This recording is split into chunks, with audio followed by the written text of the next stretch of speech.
Hey everyone, and welcome back to Nomifactory. Last episode we made epoxy resin, which involved setting up our oil distillation here and starting petrochemistry. We also built a very basic ore processing system, mainly for Ruby, and we are progressing overall pretty smoothly as we head into HV here. However, today I think it's time for some autocrafting. More autocrafting. Yeah, so up until this point we've more or less been doing everything other than the fluids manually. It's time to change that. So, since the last episode, I've started batching up the first of our epoxy circuit boards here, in preparation to make the next tier of circuits. This is essential for us as the blank patterns from 82 do take the tier 3 circuits, and we're currently on the most expensive version of a tier 3 circuit. However, the fact that we now have epoxy changes that, and in order to make the next circuit though, we do need at least an HV assembling machine. As was the case at MV, the tier 3 assembling machine takes the tier 4 circuits, and we want to make as few of these as possible, so I think we can get away with just making 2. Wait, is that the right recipe? Yeah, the machine is running. And actually, have we unlocked the quest here is the question.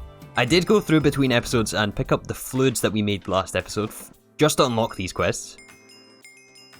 Oh yeah, I need to sort out this output chest. There's a few too many ingredients in here. However, there is our first tier 4 circuit. I believe we also need the HV machine casing. How's our stainless steel looking now? 1500? Oh yeah, that's going to get us through today. That's perfect. And we're going to immediately use these mainframes to make the HV assembling machine.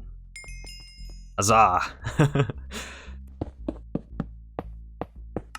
So yeah, as the quest points out here, the HV assembling machine unlocks the 4th and final tier 2 circuits, which should be epoxy circuit boards, 2 stacks of fine red alloy wire. I've made a little bit extra. 2 stacks of each of the SMDs. And central processing units, which should be in here. And the solder and alloy, of course. Oh yes, look at this, 4 at a time MV circuits. And the quest. And with the tier 2 micro circuit, we can actually just add a small coil, which is just some copper wire and steel bolts. And we get the tier 3s, this is what we need for the processing patterns.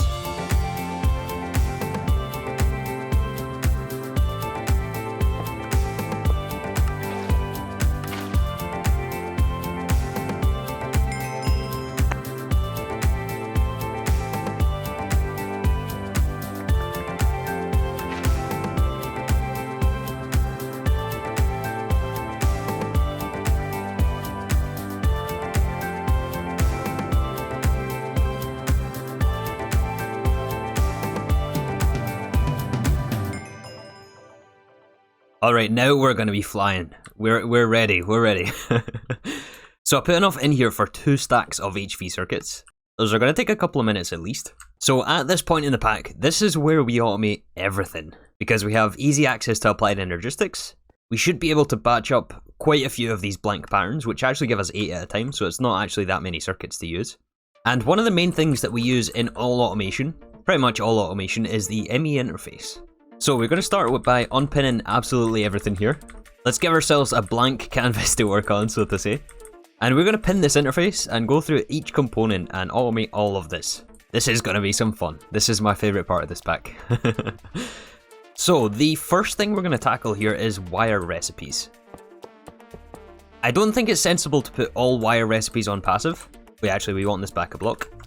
However, we are going to parallelise the craft, which basically just means that it can craft more than one at a time whenever we request them. Wait, that was the first time. This is off center now. Just because of power constraints at the moment, I think we're going to do all of these machines at MV, but we will have 8 for each type of machine. So like for example, this first one is going to be 8 MV wire mills, which are going to sit something like this. And in fact, actually, this will have to be moved again. I think the CEF we want on this side. So then we'll place the interface, which will contain all of our patterns. And in fact, I think we'll give this a name. It'll be Wiremill Array. Connected to the interface will be a drawer controller into 2x2 drawers. 2x2 is just so that it can buffer more variety of items. If, for example, we order like 100 red alloy cable and then 100 copper cable, it means that it can store multiple in these drawers. Then we're going to screwdriver the back side of these wire mills, which allow input from output side. It just means that you can I/O from the same side of the machine. And then we'll run some item conduit all up the sides here, disconnected from the drawers though. And we don't need it to connect to the drawer controller here either, just to the interface, same on both sides. So this conduit here is how we're going to extract the final wire out of the wire mill. So all of these will be on blue. Let's use the conduit probe. And we want insert here on blue. Same on both sides. So we got the outputs from the machine taken care of. We need to somehow get the inputs, which means we need to go from these drawers into the wire mills. And we want the inputs to be distributed amongst all of these evenly. It's no good having 8 machines and then only having one run whenever we request something. So to do that, we're going to need 8 robot arms, which is going to get quite pricey. And all of these go on the side of the machines, the inside of the machine. And then the settings for this, we want import supply exact 2. And then finally, to actually connect it up to the drawer network, we're going to use controller slaves, which allow you to pull from any drawer that's connected here. Let's test this out for copper wire, since we need this for the robot arms for the motors here. So we're going to set a processing pattern for wire mill, and we'll do 64 at a time. So 64 is the minimum amount that we can request out of this thing. All of the wire mills got at least 2 copper ingots. I think they're all finished already. Yeah. A stack of copper wire, just like that. The crafting status should be empty. Perfect. Oh man, this is satisfying. But we are just getting started here. That's only a tiny portion of the ME interface. So one of the other things that we need for the ME interface is formation and annihilation cores from Applied Energistics. This will require the automation of pure quartz. And if we're doing pure quartz, we may as well do pure Certus and all the other pure versions. We'll need to automate fluics, and we need logic processors. And if we're doing one logic processor, well, we might as well do all 3. So I've taken a few minutes and crafted up some extra inscribers. We are going to dedicate one of these to each of the processors. And there is only the 3 default versions in this pack. All of them take the refined circuit, the tier 1, and all of them take printed silicon, which is from silicon plates. We still have to automate silicon. So basically what we're doing here is we have the interface for the pattern, although I did forget to name this. The interface is going to drop its contents into the crate, and then from the crate we just want extract on brown, and then these around the outside each have their own inscriber press, and the one in the middle is going to be to put them all together. I don't think we need filters on any of these ones, because it's the advanced inscriber. It's going to effectively be locked to whatever press you put inside, although because this middle one doesn't have the press inside, we do need to filter the inserts for this. If we're doing it this way, we also have to be careful the way we encode our AE patterns. So if we were just to shift click this recipe, it's going to expect to find a printed silicon and printed logic, but we're never actually sending these back into our system. We're only sending the finished product from the last inscriber over there. So we need to do it like this instead. So that's going to be the logic processor, calculation, and the engineering. We also want to set insert into the interface on blue channel, which is coming out of the last inscriber. And I almost forgot to hook up some power to these things. These do need AE power. Now they should be running. Yeah, we need acceleration cards in here. And the last thing is to get these intermediate circuits into the last inscriber to put it together. So we want this on high priority. We'll put it on priority 10. And then we'll just extract on brown. And done. Yeah, let's just put in the acceleration cards right now. Otherwise, I'm going to forget. Alright, so automation number 2 for today is done. So as you saw there, we're also missing plate recipes.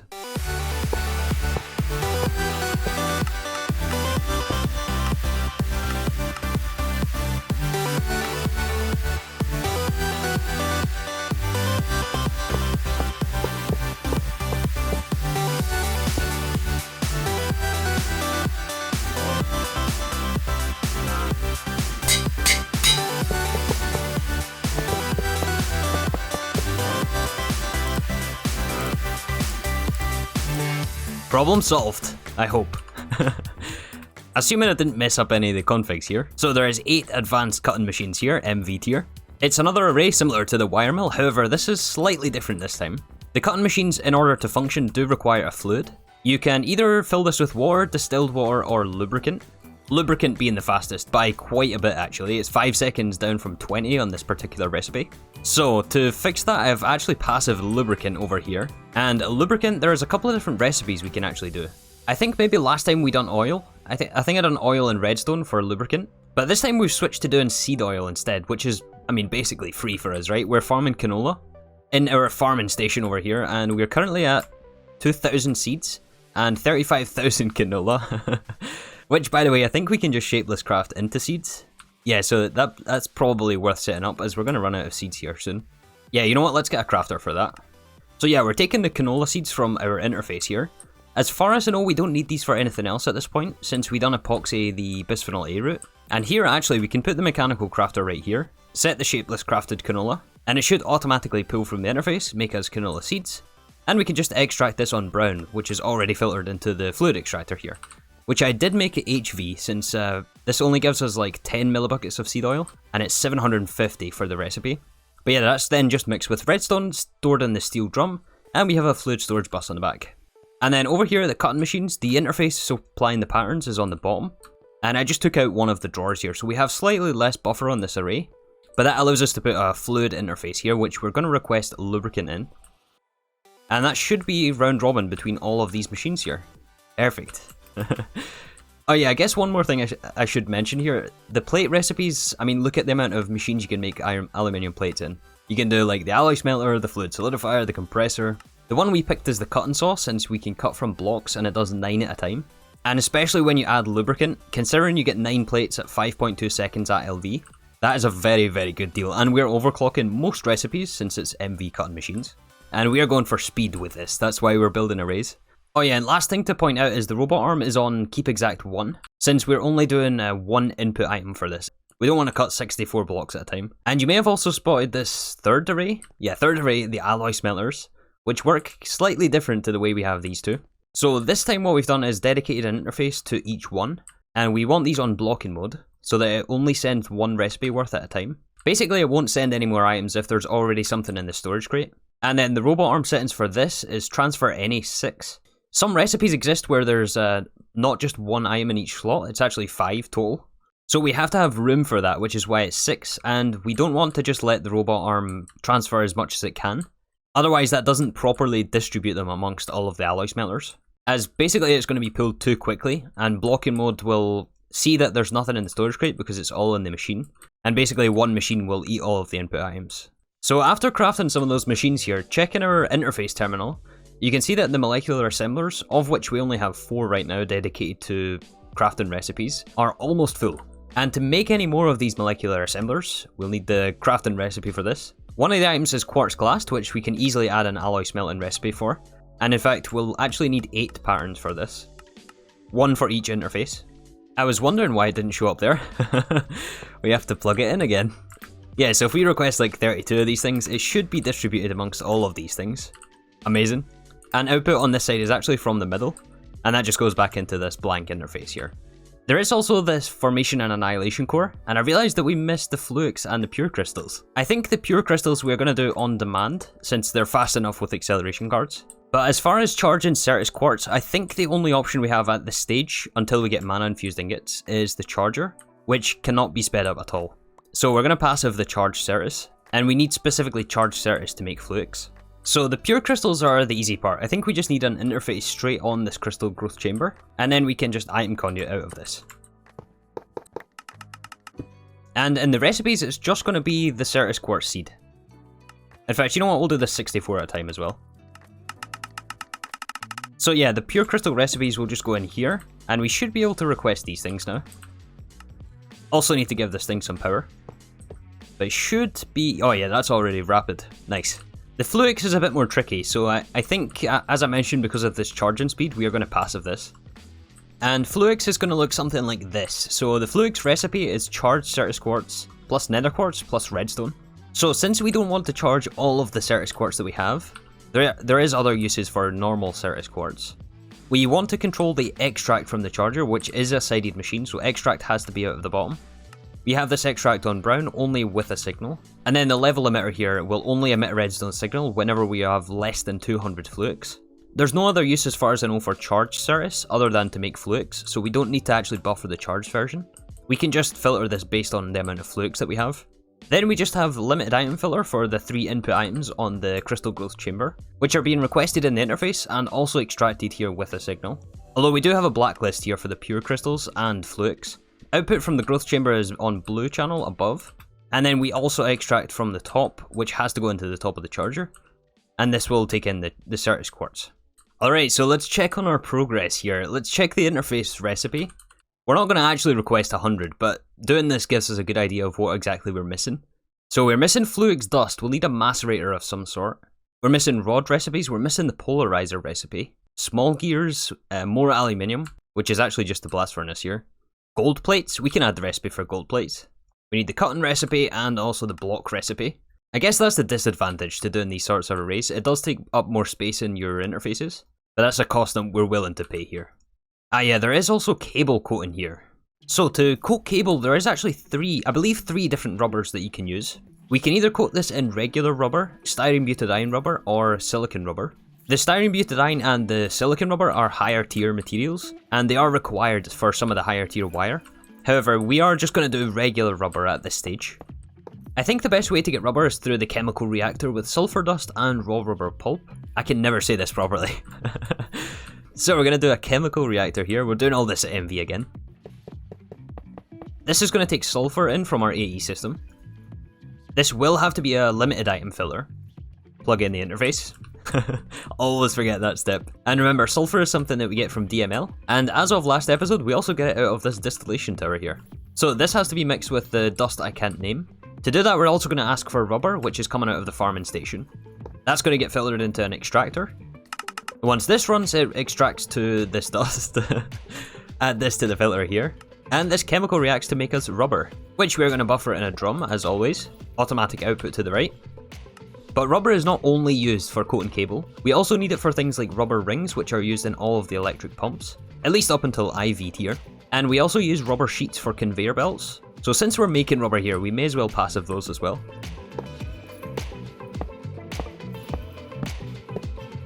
So we got the fluid storage bus added to this drum. Since we need this anyway to send off to an assembler to coat cable, we are then using a fluid interface, and we're going to put 2 LV pumps on these machines. Both of these set to import, which will pull the filtered rubber from the interface and into the machine. So these 2 fluid solidifiers, this one will make us ingots, and this one will make us plates. This one on the right here for plates is just going to be extracted on blue straight into the drawer controller. This will get its own drawer. I'm actually not sure if we need to keep rubber bars. I don't know if there's any use other than the soft mallet. I guess we'll give it a drawer anyway with a downgrade, which means it can only hold 1 stack. From the drawer controller, then we'll go into this extruder, which will make us our rubber rings, and this will also get its own drawer. And if we think about the input items for this is basically free for us, right? We're farming all these inputs. It's just a matter of processing time and power. So as for the assembly machine, we will just do this at MV, although I suspect this will probably be one of the biggest bottlenecks in our crafting setup. The assembly machines though are the most expensive machine in the game. And the interface for this, we're going to establish a naming system. So it's going to be the machine name, and then tier of the machine, and then the circuit number. Before we place this though, we do want to make sure we allow input from output side. And this way we can just automatically send the finished product back into the interface that the items came from. Last thing is the integrated circuit, which for all coating cable is 24. At least for 1x cable, I believe the 16x is on a different number. Yeah, like 16x is 28. But we don't always want to do 16x cable. So I think we'll just do 1x and then craft up from there, since there is always crafting recipes to craft up. Oh, it looks like we're not getting rubber here. I think maybe the production is just too slow. We may have to even upgrade the chemical reactor to HV. It seems to have caught up to itself actually. This assembler is now full. And I've also taken time to add 3 more machines here. An alloy smelter for small gears. These are used in all of the piston recipes. We also got a macerator for the flux dust, and we got a polarizer for magnetic steel and iron rods. Last thing for us to be able to request 100 interfaces, besides the aluminium cost, is just rods, I think. And wrenches. We'll come back to that problem in a second. But the rods, I think rods we need in large enough quantities to justify having it in an array. And we can either pick the extruder or the lathe to make rods. But I think we'll go with the lathe since that is slightly more versatile. If we do the extruder, we are locked to making rods only since we need the extruder shape. Okay, so array number 4 has been built for advanced lathes, and this is pretty much exactly the same as the Wiremill, except we've put this on Keep Exact 4, and in fact I'm going to switch the Wiremills over to Keep Exact 4 as well. The difference between Keep Exact and Supply Exact is Supply Exact will only supply 4 at a time, so you have to be careful with the amounts you set in the inputs on the recipes, and Keep Exact will try to keep at least 4 in the machine, but it will transfer at any rate, up to the maximum that the robot arm can support. And also similar to the way we done wires, we're also going to do all of these 64 at a time. Let's actually just think about the other rods we need at this stage. I know for a fact we'll also need gold rods, so let's also encode these. Iron rods. Invar for blast furnaces. There's probably a few other I'm missing as well, but I'll add them as we come across them. Also, while I was making those extra machines, I was able to get some more molecular assemblers, so we can expand already our molecular assembler tree. It's probably not a bad idea at some point to put some acceleration cards in all of these, but that gets very expensive very quickly, so we'll hold off on that upgrade. And yeah, as I suspected, the wire coating is the bottleneck here in the big crafts. But yeah, another 12 or so interfaces and molecular assemblers should keep us going for a decent while. And I think at this stage we'll also upgrade some of these CPUs. Awesome, things are starting to come together here with our automation. Actually, how's this ore processing doing? Not too bad, not too bad. I think we're going to hold on to this chrome though. We don't want to use this for stainless steel. We've got another project coming up quite soon that we'll need chrome for. So at some point soon, I can see us running out of circuits with the amount of machines we're going to be building. So I think we're going to move our newly built HV assembly machine.